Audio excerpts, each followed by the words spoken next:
Okay, part 2, I'm on the ship, I'm pitching and rolling horribly. So let me get the map up. Where's my control? I need to sort myself out before the helicopter flicks off the deck. Because these sea conditions are horrible today, absolutely horrible. Okay. Bounce. Oh yeah, that'll do.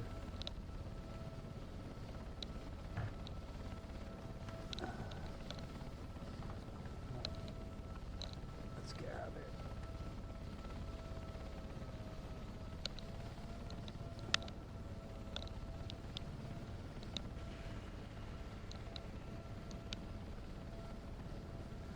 Right, navigator, give me a heading.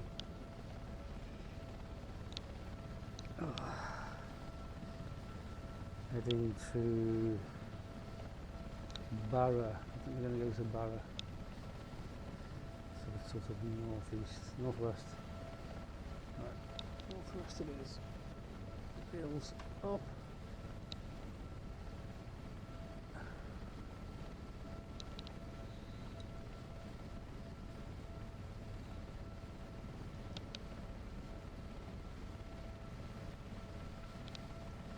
Okay, so we've got the VOR set to Benbecula, so we'll divert to Benbecula if we don't find Bara. Or if we can't land the Bara for some reason, we have our divert set.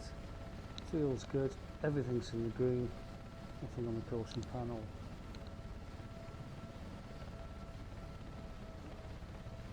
It's power and climb mode.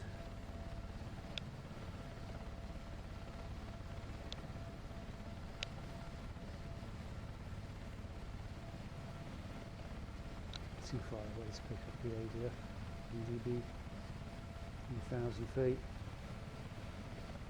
Power down into the cruise, ball in the middle and trim. Give about 120 I need. That's great.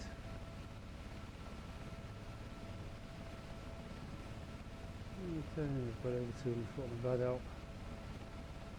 That's good.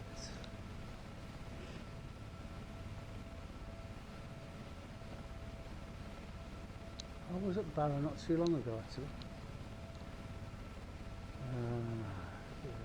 Lancaster, I think. Lancaster bomber. Didn't land there, obviously not in Lancaster.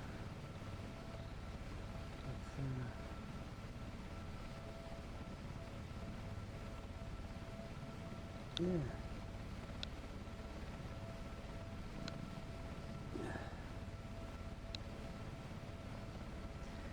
Okay, new heading. 310. Go on to 310.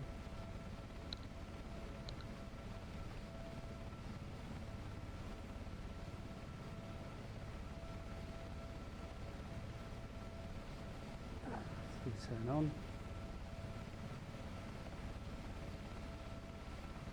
.di altitude.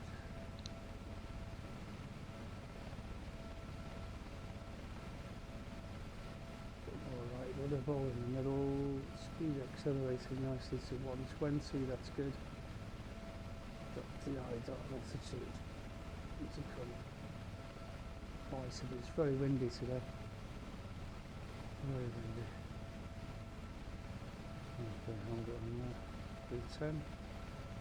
.di altitude.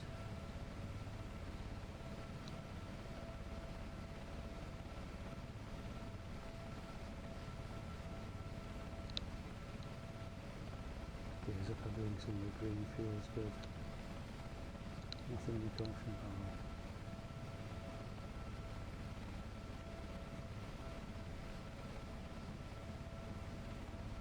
Big enough heading.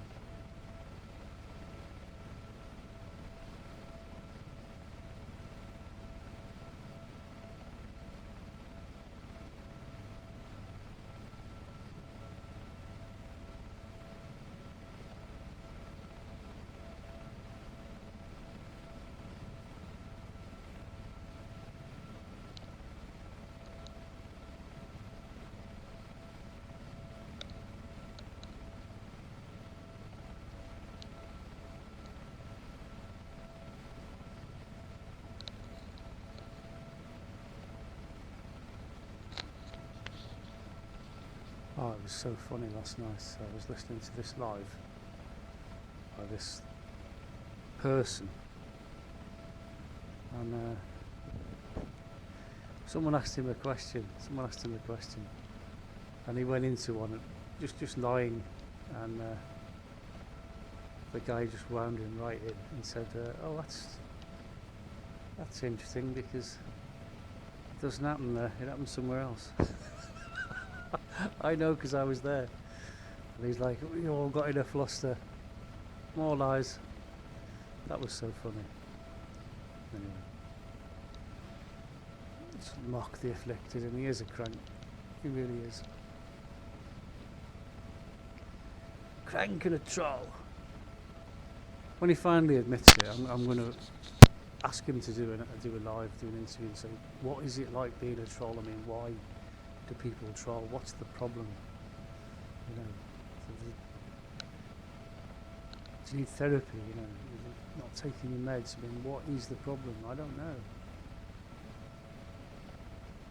Are you being paid? Or are you just doing this because you're a crank? But I don't think he'd come on.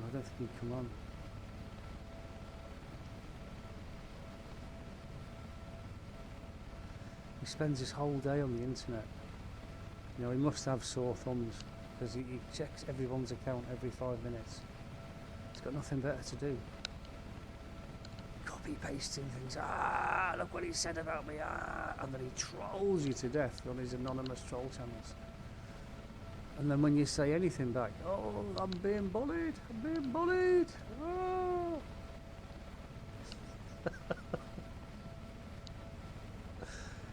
Oh dear. I haven't got time for you, I'm afraid. I'm just flying my helicopter, as you can see, in VR. He goes, oh, it's a fake helicopter, not even a real helicopter. Well, at least I can fly a helicopter. It's still a helicopter. You still need the same skills to fly it. In fact, if anything, real helicopters are easier to fly than in VR.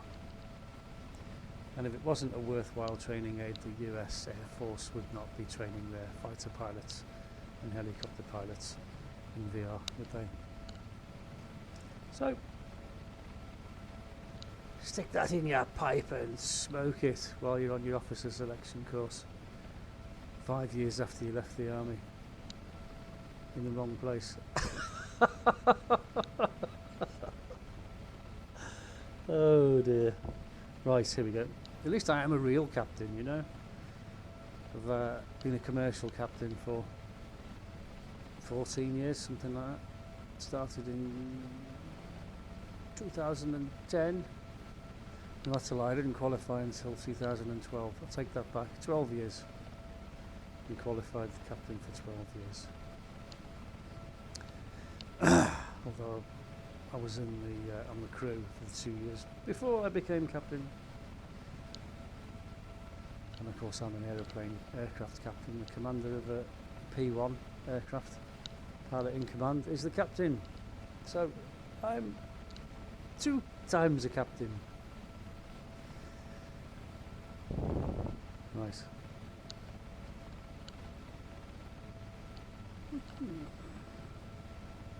Land ahoy, shipmate. Right.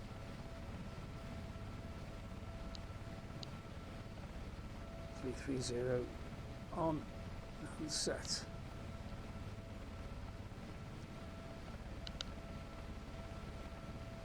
If we get some altitude up, we should pick up the ADF. We should be close in enough. Yes, we've got the ADF. So this is the island of Bara, I believe. And we're going to land on Bara Beach, and then it's time for some cup of tea and some breakfast, and then we'll go explore the islands. We'll go fly around the islands, have a look at Castletown, which is over there.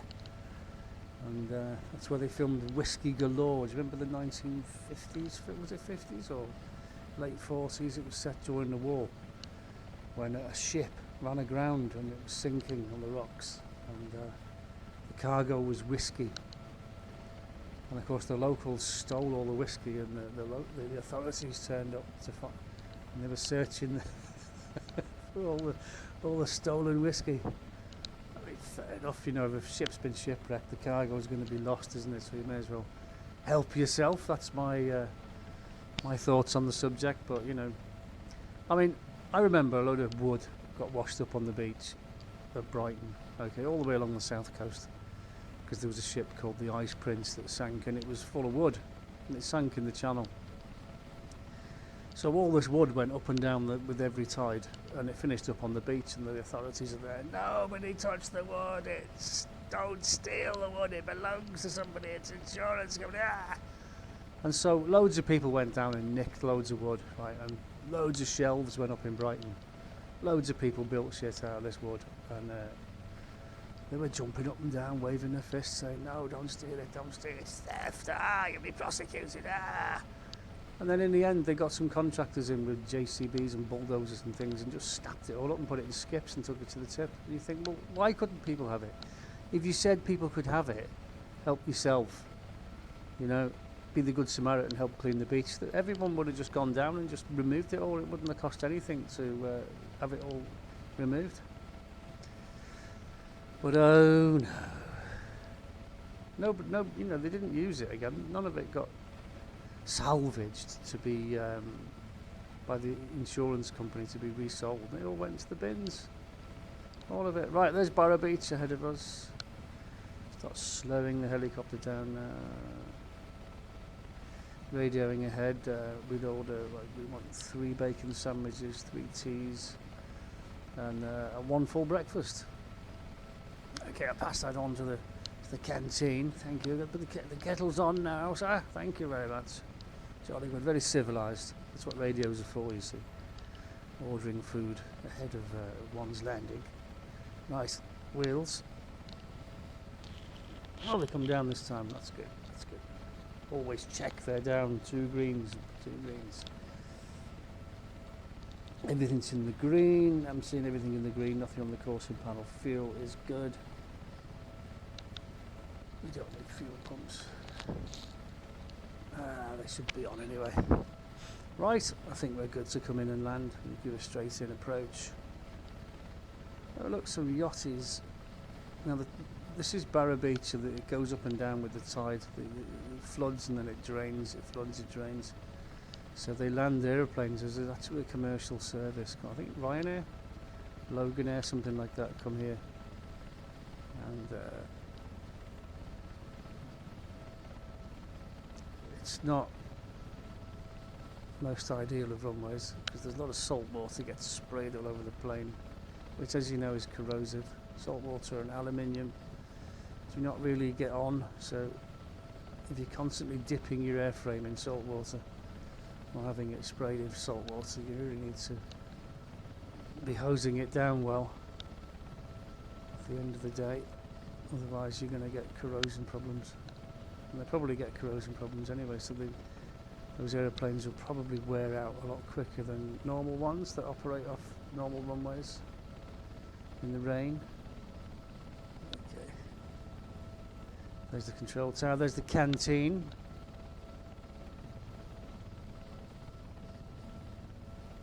Welcome to Bara, in the Outer Hebrides. This is the most southern tip of the Outer Hebrides if you look at it on a map. You'll find Bara Airport, Bara Beach. This is it. Oh god, got dust and sand. So we're going for a 0-0 landing, which means can't see where we're going. We want to be at 0 feet. And 0 speed. It wants to be a bit closer than that, but never mind.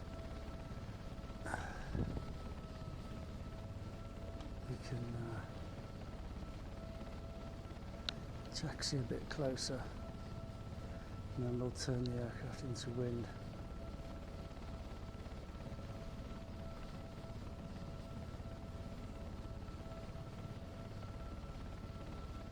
Okay, that'll do it. Let's turn the aircraft into wind. That's it, that's it. Okay, brakes on. Let's go and get some breakfast, shall we?